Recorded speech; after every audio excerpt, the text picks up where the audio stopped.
আজকের যে আবহাওয়া তা কেমন থাকতে চলেছে কলকাতা সহ সংলগ্ন জেলায়? বজ্রবিদ্যুৎ সহ কি বৃষ্টির সম্ভাবনা থাকবে?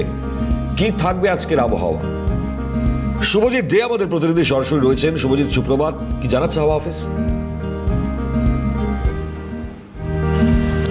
মণিময়, তোমাকে এবং সিএনএর দর্শকদেরকে সবার আগে জানাই সুপ্রভাত এবং এবং তোমাকে জানাই যে ইতিমধ্যে যেটা আলিপুর হাওয়া অফিসের তরফ থেকে বলা হচ্ছে যে একদিকে যেরকম শহর কলকাতায় বিক্ষিপ্ত বৃষ্টিপাতের সম্ভাবনা রয়েছে, একই সঙ্গে শহর কলকাতা আশপাশের যে জেলাগুলি রয়েছে অর্থাৎ উত্তর 24 পরগনা, দক্ষিণ 24 পরগনা এবং পূর্ব মেদিনীপুর সহ হুগলি এবং হাওড়া এই জেলাগুলিতে বৃষ্টিপাতের সম্ভাবনা থাকছে, যেটা আলিপুর হাওয়া অফিসের তরফ থেকে জানানো হচ্ছে। এবং শুধু তাই নয়, একই সঙ্গে উত্তরবঙ্গে যে জেলাগুলি সেই জেলাগুলিতেও ঝোড়ো বাতাস বইতে পারে এবং সঙ্গে বিক্ষিপ্ত বৃষ্টিপাতের সম্ভাবনা থাকছে।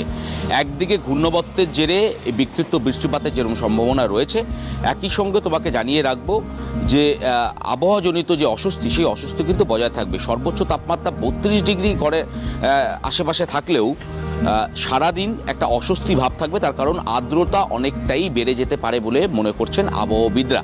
এবং তারা মনে করছেন যে এই আর্দ্রতা বাড়ার কারণে যে অস্বস্তি সেই অস্বস্তি সারাদিন থাকবে, কিন্তু সর্বনিম্ন তাপমাত্রা অর্থাৎ যত রাত গড়াবে বা সূর্যাস্তের পর থেকে তাপমাত্রা কমতে থাকবে। 24 ডিগ্রির আশেপাশে থাকতে পারে তাপমাত্রা, সর্বনিম্ন তাপমাত্রা।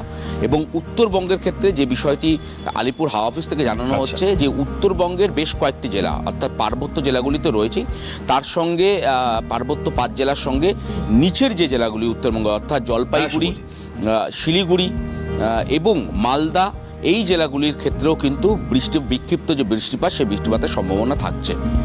মণিময়, ধন্যবাদ শুভজিৎ।